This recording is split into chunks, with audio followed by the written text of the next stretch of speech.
All right, welcome into another episode of the News4JAGs podcast. Jamal St here alongside Justin Barney. Justin, 2-1. 2-1. Hey, I'm 3-0 in predictions. That's 3-0? all I care about because I'm about to be 0-3 in fantasy football. 18 seconds. 18 seconds is the difference between that. Just That's over true. 18 seconds. That's true. Hey, but nonetheless. 3-0. But I'm 0-3 in fantasy. So what are you in your 7 fantasy football leagues? I'm trying to keep track. Man. It's been rough. It's different, though, in Jacksonville to be 2-1. Yeah. And, the Cincinnati game sucked how it ended. I think they left that one on the table. Could easily be 3-0. But to me, beating the Texans is far more important.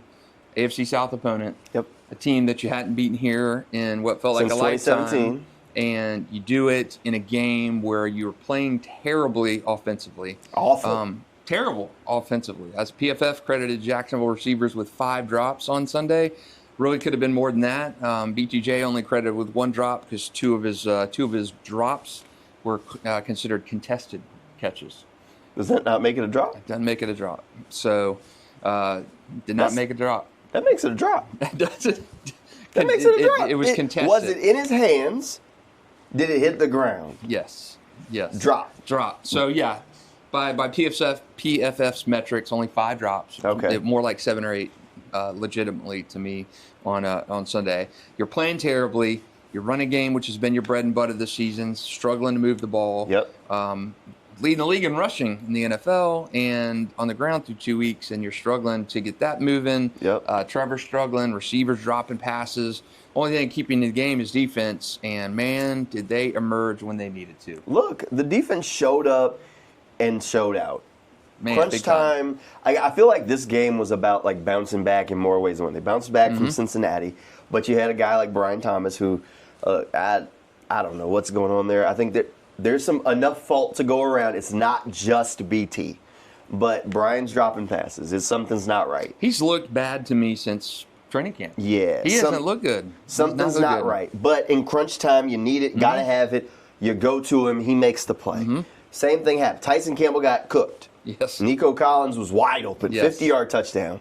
But nobody remembers that. You remember the forced fumble that goes into Devin Lloyd's lap because he bounced back in crunch time and makes the play. This was a game of responding where they had guys that made the big plays late that at some point during the game were victimized or whatever, and they bounced back. Same thing like last week. Yep. And you wrote about it, I think, last week about needing to see them finish because the book on Jacksonville for the last 2 years and even before that was the inability to finish games. You played down to your opponents. You'd watch 10-point leads in the fourth quarter evaporate. Whoever had the ball last was going to win the game against the Jaguars. You just knew it. And that was kind of the book on Jacksonville. And it's happened quite some time. So to see Jacksonville play a terrible game offensively, you had one big play at the end, which was actually, to me, a couple big plays. Trevor had a huge third-down run on that final drive to keep it going. Yes, with his that was legs. a huge play. And then the throw to BTJ when BTJ, on Twitter right before that, I said, when do you sit Brian Thomas Jr. down? Because it's at that point. You can't afford to. He's hurting the team with the drops and the MO. The momentum coming out of the team. Where do you go? Yeah, that's true. Where do you go? Tim Patrick yesterday had more receiving yards than Brian Thomas Jr. until the fourth quarter. Yeah. Bad. But here's, like I said, where do you go? Okay, Brian's been dropping the ball. All right, Travis has essentially been played as the starting corner yesterday. So he played a ton of snaps both sides of the ball, but he was essentially a starting cornerback. So, so you already got Travis in there who's pulling double duty. You got Parker Washington, who also had some drops. Right. You got Tim Patrick. That's all you got. Yeah. Diami's out. Diami was hurt. So where do you go? That was all you had. Right. So tough.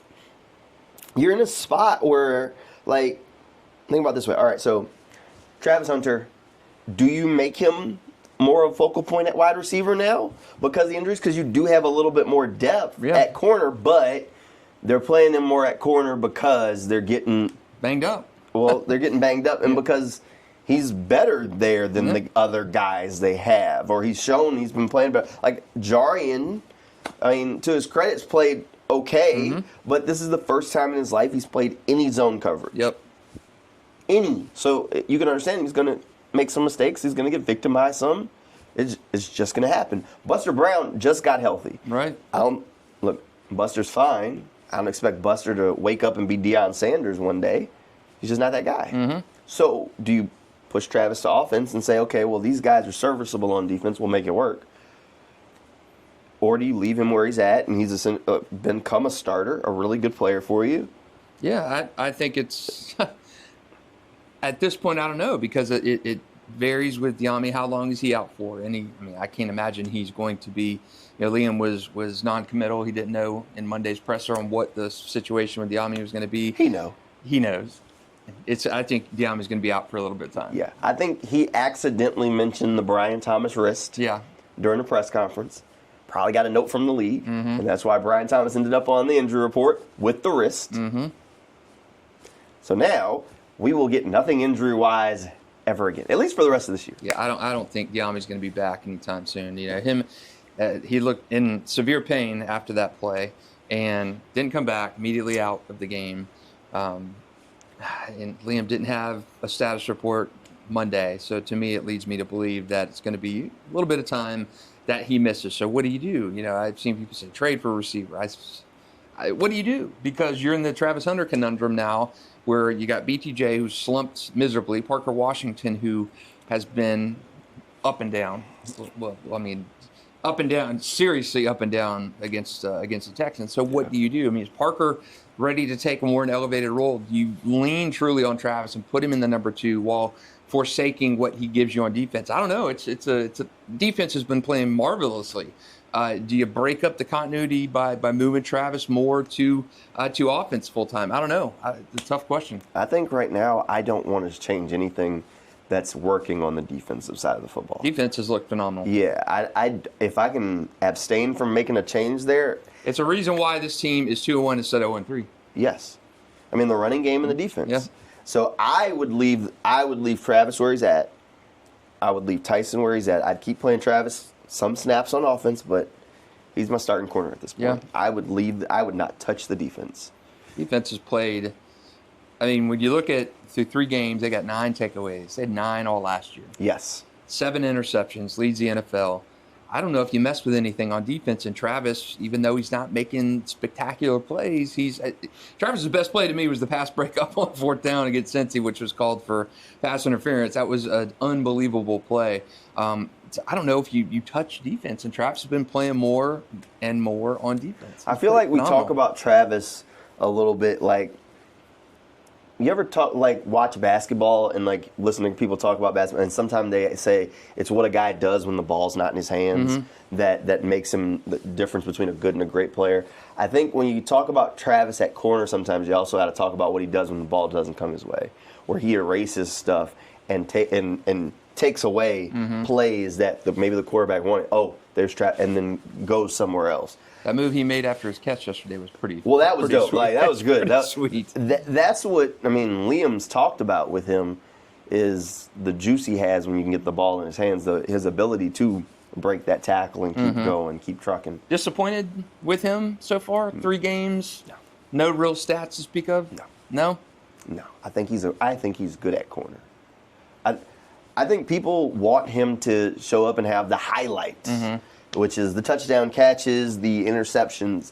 But if you watch him at corner, has he given up some catches? Sure. Every corner does. Has he been beaten for the big play? No. Has he been cooked? No. Has he erased stuff when you go back and watch him? Yes. Were they confident enough in him to leave him one-on-one with Nico Collins that time? It was 12-on-12. Yeah. Because he's been playing good football at corner. And corners, unless they're making the splashy interceptions, it's the forgotten position. Oh, you don't know he's there. It's it's thankless. You know he's playing good ball when nobody's saying his name. It could be, though, a position of Liam and James have talked about where do you need Travis more this week, and his ability gives you 2 positions. He's a hybrid player where if you have that Dyami injury, which yesterday he was injured, you're able to slide him more over. You're not having to bring a guy up on the roster in the practice squad or something to do that. Travis gives you that unique skill set. But if Diami's gone for any period of time, and they need Travis to be that number 2 guy, which he's going to have to be a number 2 receiver if your number 2 receiver is gone for any substantial amount of time, if they don't address it with a trade or bringing somebody up. I mean, he gives you the flexibility where he can do that. Yeah. Now he loses some of that defensive snaps that he's given. But it's a trade-off. I don't know. Do you need more help on defense right now? Do you need more on an offense with presumably a Brown injury of some time? I don't know. I haven't been disappointed with him. I don't know if I'd move him a ton. Like, I think they're trying to manage it. Would Travis probably say he wants to play full-time on both sides of the ball and be featured more in offense? Sure. I also think Travis doesn't realize what, you know, sometimes you don't know what you don't know. Yep. Like, I remember talking to Brenton Strange his rookie year, and it was like the bye week or something. So we were like, oh, you're like halfway through the season. And he's about the only pass catcher who's been he's the most rock solid. Jaguars' best offensive player. Rock solid. Best offensive player right now, Yes. unquestioned, is Brenton Strange. But agree. Brenton said he had just talked to his mom and told her that, you know, all his college teammates, they're getting ready to wrap up their season, and they still had half the year left to go. The NFL season is much longer. Yeah. College, you're going into bowl season like November, you're done.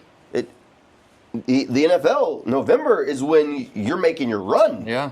So I think they're trying to protect him from himself because you don't know what you don't know. He doesn't know that he's going to look up in November and still have 4 or 5, you know what I mean, games to go. And, hey, don't forbid you win the South. Now we got our most important game of the – you see what I'm saying? And he doesn't know that because you haven't done that. So I think there's a level of that to it, too, where he's playing a ton of snaps. I think he's played – I think the only people that have played more snaps than him in the NFL right now are offensive linemen. And I think there's only like 4 or 5. Like, not many. Yeah, I think people expected, especially when you're trading up and giving first-round pick away to get him, expected more of those splash plays, what he did at Colorado. And look, it I doesn't don't know. always translate. Like, the guys that come in with these high profiles like this, a lot of times. Ashton Jeanty, who I wanted Jacksonville to take, I did get him on my fantasy team, and he's been crap. He has been terrible for me this year, so I take that for what it's worth. I was banging the Ashton Jeanty drum. Look, I asked somebody earlier, I said, okay, would the Jaguars be in a better position if they had taken Tet at 5 instead of trading up to get Travis and then you still have your second-round pick? Yeah. Would they? What you think? I think they'd probably be a little bit more consistent offensively, but again, receivers in Jacksonville's history of the franchise have not translated well. And BTJ was a complete anomaly last year, what he did. So when you look at first-round receivers, Matt Jones, Reggie Williams, those guys have all struggled. DJ Chark struggled second round when his first season. So I don't know. I think there's a learning curve. BTJ's rookie season, phenomenal. I mean, who else last? Rome Odunze, did he have a great rookie season? He's off to a good start this year. Yeah. So I don't know. I mean, would they be better offensively, perhaps, with Ted McMillan? Maybe. Than they would with Travis? I don't know. I think you would have probably got an impact player in the second round to possibly help you in somewhere else. But I don't know. Kind of a coin flip. Yeah, look, it's a tough thing to ask. But look, overall, I think Travis is fine. I know you expect the splashy plays, and he hasn't had those. I think he's fine. I think he's played a ton of snaps. I think he has impacted the game quietly. Maybe not the offensive plays that fantasy football players want. But that'll come eventually. Sometimes these guys, especially with a guy that came into the NFL with as much hoopla, media, popularity, these other guys in the NFL want him to not do that against them. That's right. They kind of take that, like, personally to an extent. You know what I mean? Yeah. Like, oh, this rookie thinks he's not today. Yeah, I heard a lot in the offseason about teams from the talking heads, the national talking heads, that Travis is going to be a target. Teams were going to try and make an example out of him. We see it in high school. Yeah. Saw last week, the IMG Manor game. No, that's what I'm, like, it's the exact same thing. It's the exact same. Who's this guy? What has he done? Nobody talk about me. You know, and that's exactly what they're going. Okay, and line up. Let's line up and strap it up then. Mr. Do It All. Okay, come do it. So I think he's having to work past some of that. And that's going to be a challenge. When is he going to get that first NFL touchdown? That's what people want to know. Yeah. And that's what people want to see. And that's tough. Eventually it'll come because we've seen the plays. I think his teammates have confidence that he's going to make the plays. But right now it's just not rolling. Yeah, I think now he's just kind of a guy in what has been a really good defensive system right now. And defense. And look, I think he's a good starting corner right now. Yeah, I agree. think right now he is a good starting corner. If you asked me, I don't think the gap between him and Tyson is that far. Right now. Yeah, good point. He can stay on the field. Tyson, that's the thing with Tyson that worries me. Kind of like the same thing I said about Travis this year is his health. Can he stay healthy playing that many snaps? And Tyson yesterday makes a great play and then trots off the field. Right. And I'm thinking, man, not again, Tyson. Come on, man. Right. So, but Travis is held up. I think he will get there, but I do see some groans on Reddit or social media, people saying, wasted pick. That's fantasy football. Come on. People drafted him early thinking he was going to be a receiver. Travis Hunter just because we kept talking about it. And, if you listen to the Jaguars coaches talk, if you listen to James Gladstone talk, they kept saying, we're putting him at wide receiver because that's where he needs to grow. Not because we thought he was just a wide receiver. They said it repeatedly. And even James Gladstone did an interview somewhere and reiterated, I don't know where this thing of that he's just a wide receiver is coming from. We just think he needed to grow there. Mm-hmm. Yeah. But maybe we'll have to grow quicker now with, BTJ struggles, and maybe the light switch goes on for BTJ after that big catch yesterday, late in that game. With De'Ami Brown, being out, who knows how much time. Maybe that time is now for Travis to become the bigger impact in the passing game, just out of necessity, because Brenton Strange has been phenomenal. He's been their biggest. I said going into the year, Brenton Strange wasn't going to be a 1,000-yard receiver, but at this rate, might be. In the game yesterday when he's going through it, he is their most reliable guy. When you're thinking you need a play in the fourth quarter of this game, who do I feel comfortable throwing the ball to? It's none of the receivers. It's Brenton Strange. He is their best offensive player. Yes. Hands down, right now, week 3 in the books, Brenton Strange is the Jaguars' best offensive player. I'm not mincing words. I will say that very confidently. His run blocking ability is elite. He has been consistent catching the ball. Mm-hmm. There's not a whole lot left that he could do for you. He has looked really, really strong. And he was another one that I was worried about going into the season. Could you elevate again and become the pass-catching threat? Evan Ingram was the pass-catching threat. You knew Brenton could block, and he's put my concerns to rest so far, through 3 games NFL season. How about Jordan Lewis? He's a guy that I was not particularly fond of the signing. You owe him an apology. And he has proved me wrong. Yeah, he has looked really good. That? I said they paid him too much. You passed that now? They were bidding against themselves for Jordan Lewis. Worth every dollar, ain't he? He has played damn good football. How about that? He has played really good How football. about that? Man, he has played so good. Jordan Lewis. Big pass breakup yesterday against the Texans in the fourth quarter. Of course, the interception in the fourth quarter. He had the big one in the Bengals game. Oh, his Sunday was elite. After the game, tweeted he wants to make the Prowlers the permanent unit. Leave us in the Prowlers. Put the dude in the Pride. He's earned his spot. There's nothing else he can do. Keep the Prowlers. I love it. Yeah, Jordan Lewis has been phenomenal. We should put him in the Pride during Monday Night Football. Johnny Munt even had a catch yesterday. He did. Johnny Munt. He did. Hunter Long had a drop. Look, the receivers weren't catching the ball yet to go to the tight ends. Do something. Got to. And when it's working, it's working. And going to Brenton dropped Strange. One. LaQuint Allen, did you see that pass Trevor Lawrence tried? LaQuint had to spin around to catch it. That was oh my gosh. Yeah, not a good day statistically for Trevor. I think he was 20 of 40, 50%. But when you have 5 drops, and there were even more than 5 drops. So when you have, I'm going to say 6 or 7 drops, that day looks a little bit better. 20 of 40 for 222, and a pick grows to 27 or 26 of 40 for maybe 280. You're talking about a different day for Trevor, but not getting a lot of help from his pass catchers. Third down throw to Brian Thomas Jr. drops. BTJ runs the wrong route in the fourth quarter. Parker 2 drops. Back-to-back plays for Parker. So, yes, rough, but there are 2 things. Liam Coen talked today. We're recording this on Monday.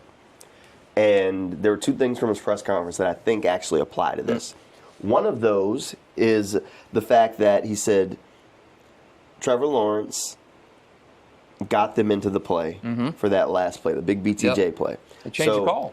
Changes the call at the line. He gets a can at the line, audibles out of that run play, puts them in a passing play, gets it to Brian Thomas. He said that he feels like it's less than like 5% of the time where Trevor's wrong at the line, puts them in the wrong look, which is what you want to hear.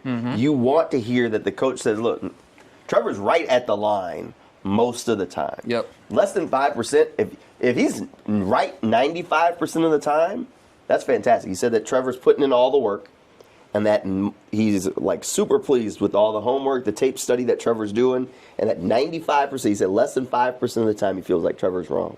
I still think that's command of the offense. That's growth. It's still early, but here's the other thing that he said. He said week 4, right? In Tampa, 4, right? That was the other one. Right. See, you knew where I was going. Yep. Week 4 last year in Tampa is where it clicked. It clicked for Baker Mayfield and Liam Coen and everybody last year in Tampa Bay. So because I remember scrambling to pick up Baker Mayfield in fantasy football like mid-season. I was like, oh man, this guy's like I don't know. It's baby. I almost feel like baby steps with Trevor each week. The questions that are asked to Liam: how's he doing? Is he taking it? People want and people need. Jacksonville desperately needs Trevor Lawrence to be that franchise quarterback, and they want to see that. They want to hear from Liam. Is he the guy? Is he making progress? And again, through 4 years of body of work for Trevor Lawrence, it's an incomplete grade for Trevor. He's had bad receivers, drops, terrible offensive line. So I think it's fair to say that this almost feels like the extended last look of Trevor Lawrence if he cannot show substantial growth. And it's not going to come this year. I mean, if Trevor has an inconsistent year, I mean, Jaguars aren't going to throw him away. But I do think in a quarterback whisperer, quarterback savant kind of system, if you can't excel, it's probably going to be your last hurrah as an extended kind of look guy for the franchise. But if he can connect on a long ball here and there, if his receivers can hold on to the passes, people are talking about Trevor Lawrence quite a bit differently than they are on a Sunday game where the national media or the hospital ball talks and all that stuff about Trevor Lawrence. It changes substantially if those numbers look at a little bit differently. He's 4 touchdowns, 4 picks this season, 10th in the NFL in passing yards, 23rd in quarterback ratings. So if you're looking at the box score, it's not looking good. Trevor's just kind of a guy, and he's struggling again. But changing the call at the line of scrimmage in that play late in the fourth quarter, the big run on 3rd down, Trevor's getting it done. And at this point in his career, he may just be a middle-of-the-road quarterback. But you can win games with Trevor Lawrence playing terrible like he did yesterday. You can win games. You win games in the NFL with your quarterback playing like he did yesterday. You're still winning games. Since Trevor's come in the league, most drop passes. Oh, yeah, easy. They lead the league in drop passes this year. Yeah. He has the most drop passes of any quarterback since he's come in the league. 15 through, and a generous 15 through 3 weeks this season, which also leads the NFL. We've talked at nauseum about the things that the Jaguars have not done to help this guy. Do I think that he's elite? No, I'm not. I haven't seen that. I haven't seen that. Do I think he's better than maybe we give him credit for sometimes? Yes. Is it time for him to show up? Is there a conversation that can be had about his ball placement on some of these throws that are incomplete? Yeah, I mean, I think he missed on a few. I think he didn't do Brian Thomas any favors on one of the shot plays he took. There's a conversation to be had that he needs to be a little bit better on where he's putting the football. Sure. But I don't think he's a liability. I think you can win football games with this guy. Yeah, absolutely. I think every bit what Jared Goff has given the Lions, Trevor Lawrence can give you that. Look what Daniel Jones is doing with the Colts, for God's sake. So look what Daniel Jones is doing. And he's got, didn't he have a year head start on Trevor? Or Daniel or Trevor? They're somewhat connected. Maybe Daniel was after him. I don't know. I think DJ was before him. So, yeah. No, DJ was after. I don't remember. I don't know. I don't remember. Yeah, but I mean, DJ, look at Daniel Jones has been a freaking awful player. And look what he's doing with the Colts this year. 3-0. Great performance from Daniel Jones. Carson Wentz. Because he came here, beat Gator Trevor. Bowl, right? Did they play in the Gator Bowl? No. But he played here the year he needed the contract. Remember, him and Saquon both went crazy. Yes. They came down here, played the Jaguars, and he was running all over the place. Yes. And then he got the contract later that year. Before Trevor. Before Trevor did. So, it makes sense. So, but look, Daniel Jones, the reclamation project he's been, it finally came on for him. Sam Darnold, it finally clicked for him. Zach Wilson didn't click for him. Obviously, Justin Fields, no. But there are, Darnold and Daniel Jones are perfect examples of guys who are written off. You've seen the meme online about Daniel Jones and Trevor Lawrence having comparable stats and stuff. Trevor's got far more tools than Daniel Jones. And if it could come on for him, Trevor, to me, is light years ahead of Daniel Jones. He just needs to kind of do it consistently. And I think he's got the chance. I think if his receivers can hold on to passes and stuff. But, when my point yesterday online, asking some of these questions, for Trevor's psyche during the game, and I know he's answered in press conferences about, it's, next play, you flush it. But you've got to wonder if you've got this muscle memory of Trevor, as Trevor with offensive linemen, you're almost skittish in a sense. You're seeing ghosts back there because your offensive lineman can't block. I think that's what happened a little bit last year with Trevor Lawrence. But all these balls you're throwing right on the dime, dropping them right in the breadbasket, and your guys are dropping them. At some point, is Trevor saying, who do I trust? Who do I throw this ball to in this? Am I looking at my third option out to get the ball to? You would think at some point he does, but then I think about how Trevor's been over the course of his career. The Eagles game last year, a chance to win the game, it's a deep pass to Dearness Johnson. Yeah. And you ask him about it, he said, I trust my teammate to make the play. Yeah.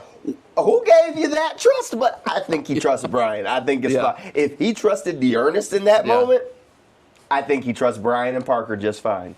I'm just saying. Yeah. And you can think back farther than that. He threw a similar passage to Michael Hasty. Yes, that's true. And we're all like, what gave you that belief that he was going to make that play? That's true. So, did Urban Meyer like Michael Hasty? No. Who was the guy that Urban liked, the running back, where you just... Carlos Hyde. Carlos Hyde. Carlos Hyde. Yes, Carlos Hyde. Urban Meyer was a Carlos Hyde guy. The second running of Carlos Hyde here in Jacksonville. Yes, that's right. Yes. Yes. Trevor trusted him too, right? Yes. The times we've seen in Jacksonville. That's why you got to celebrate the wins. Like, as ugly as it was, you take the win and you celebrate it. You and I have seen 6 years worth of bad Jaguars football together, and even before that, I've seen a lot more bad Jaguars football. So, hey, you appreciate the times of Trevor Lawrence having a pedestrian game and throwing for 220 yards and a pick and winning the game, as opposed to throwing for 3 touchdowns, 350 yards, and losing a game. So you take the win, especially when you get to Texans, too. That could be the death knell for them at 0-3. Look, Alessandra was laughing at me yesterday because I was saying I watched Saints football before Drew Brees. Oh, man. So I know a thing or two about some bad football. Yeah, if you're watching Saints football now, still with Spencer Rattler, too. It's real bad football. Oh, my God. Yeah, there was a stat that popped up. Spencer Rattler's lost his first, 8 starts. He's the second quarterback in NFL history to do something like that is DeShone Kizer. I was like, I forgot about that guy. Or first one to do it since DeShone Kizer. Former Browns guy. Yeah. Yes. Notre Dame. Oof. Wasn't he a second-round pick? Yeah. Yeah, he was bad. Yeah, Kizer was bad. Kizer was bad. That was right in that window where the Browns were just drafting quarterbacks, just trying. Oh, man. Well, a chance at 3-1 this week. Could be Mac Jones. Could be Brock Purdy. Could be Brock Purdy. No Bosa. He's out for the year. West Coast has been tough for the Jags, though. But they did go out to that West Coast a couple years ago and bust the Chargers. Anything's possible. Be a good chance. To me, I think the West Coast narrative is talked about time and again. Jacksonville did kind of go out there and dispatch of that a couple years ago. Closed down Oakland. Yeah. Trivia question. Yeah. Last person to get a win in the Coliseum. That's right. Wasn't the Raiders. That's right. Wasn't the Raiders. It was the Jags. That's right. Beat Derek Carr out there. Damn last game out there. Derek Carr deserves every loss he takes. And then they beat the Chargers out there, smoked Justin Herbert and the Chargers out there. And I don't even think Trevor finished that game. I think they put in C.J. Beathard to the victory cigar. Starters. Yeah. So we'll see if it can be any different this year. I think you're catching the Niners at the right time. Right time, banged up. Mac Jones is a little banged up. Brock Purdy is trying to get back to out there on the field, so he's a little banged up too. No Nick Bosa. No Bosa, that's right. Bosa ACL injury, never root for that. Achilles. Was it Achilles or ACL? Achilles or ACL? I don't know. Whatever. Regardless, he ain't playing. So None of that. So that's a big lift for them. Their offense is a little banged up right now. So there's a handful of reasons to believe that they can go out there. And this isn't George Kittle. Yeah. Also. Not playing. Not playing. So there's a reason to believe not just, they're 2-1, Liam Coen. You're taking on a 49ers team that's dealing with injuries. The Jaguars are pretty healthy, minus De'Ami Brown. You can go out to the West Coast. And, I came into today and saying, I'm probably not going to pick them against the 49ers. But over the course of the week, who knows? Bosa, I didn't know the Bosa stuff this morning. Let's wait and find out what's happening at quarterback. If you tell me Purdy can't go and they get a hurt Mac Jones. You like your chances in that game, too. You could possibly be coming back for the Chiefs Monday Night Football at 3-1. I can't pick Mac Jones. I did it enough last year. I can't pick Mac Jones to win a game. Oh, man. I just can't do it. Man. I had an email last night after the Sports Zone that said, don't talk trash about the Colts and Daniel Jones. We don't want to give them any bullets and board material. I saw that. That was awesome. And I hate to tell you, I have not said anything nice about the Colts since dating back before the season, and I have very few intentions of saying anything nice about Daniel Jones in the future. Daniel Jones, I'm on a you got to show me level. And the last time he played here, though, he did. He beat the Jags. He did. In Jacksonville. But that was more about Saquon. Yeah. That was more about Saquon. It wasn't Daniel Jones throwing the ball that won the game. It was, all right, we're going to run this way. It's a read option. Oh, they all went to stop Saquon. I'm going to run out the backside. And they came close to coming back in that game. Who caught that last pass for the Jags? Didn't they catch it 5 yards shy of the end zone? Oh. Was it Zay, Christian? Odds are it was Christian. Christian Kirk. Yeah, Christian Kirk. Yeah. Yeah, that was a good game. That was a good game. That was a good game. That was a good game. Saquon and Daniel Jones both rushed for over 100 yards in that game. Yeah. Man, that was forgettable. Yes. Forgettable. Yeah. That was that year. That was a fun year though. That was a fun year. That was a fun year. That was a fun season. Because that season they also lost to the Cardinals. Remember that one? Talk about right at the end. Yep. Oh man, the misery. We still have post-traumatic stress from covering the Jaguars. A little bit. I still got PTSD from Urban. And the Saints for you too. So yeah, you got some bad memories. Man, I was an Aaron Brooks fan. You want to talk about a roller coaster ride? Oh man, Aaron Brooks. Yes, Aaron Brooks was great. Somebody posted some Joe Horn highlights because he's going into, I think, the Louisiana Sports Hall of Fame, and he was my favorite wide receiver growing up. And I was watching Aaron Brooks throwing passes, and I'm like, this was the good part. The problem was Aaron Brooks would also throw an interception, and then they'd show the cutaway of him smiling on the sideline, sitting on the bench. He wasn't a team guy, so he'd be sitting alone. It was like, you want a roller coaster, he'd make one great throw and one terrible throw, and you're like, oh, my God, what are we doing? Oh, man. Good old days. Yeah, back in the day. All right, West Coast trip, 49ers on deck. Yep. And then Monday Night Football behind that. Football. Could get a wounded Chiefs team. Just won their first game, so over the struggling Giants. Not even a big offensive game. I think we all were probably going into it. When we picked this before the season, I know both of us picked them to lose that game. Yep. You still picking them to lose? I don't know. I think it's a far more closer. You saw Andy and Travis Kelce kind of bumping heads. Yeah, you wonder if this is the kind of if they go in 3-1, is that? I think move so. The needle? I think so. With how well the defense has been playing, I think it changes the. If you can win against the Niners, you go into the Chiefs game 3-1 with the Chiefs being banged up as well again. Their receivers are struggling. I think it changes the narrative a little bit where you kind of wonder, ESPN did something for the season where they did kind of a simulation of the season and had the Chiefs not even getting back to the playoffs. And you kind of wonder that maybe this is the hard reset for the Chiefs if they didn't play well against the Giants. You want me to believe that this team is ready to take a step, wholeheartedly, 10 toes down, believe. Beat the Chiefs on Monday Night Football. Beat the Chiefs on Monday Night. Beat the Chiefs on Doug Peterson couldn't do it against Andy Reid, and what would that say if Liam Coen did? Beat the Chiefs on Monday Night Football, and I will believe that we the old Jaguars, same old Jags, all that stuff put in the book. This team's gonna make a run. The AFC South is theirs. I don't care what version of the Chiefs this is. Beat the Chiefs on Monday Night Football, and I'm on board. I'm with you. Here we go. I'm with you. All right. So next up's West Coast trip. We'll have plenty of Jaguars coverage. You can come hang out with us over on Channel 4. We got you covered all season long. Just go over to News4JAGs.com, or you can give us a follow over on Instagram. Look for Sports for Jacks, and you keep up with everything while you're scrolling. Thanks for hanging out with us for this episode of the News4JAGs podcast, and we'll see you guys next time.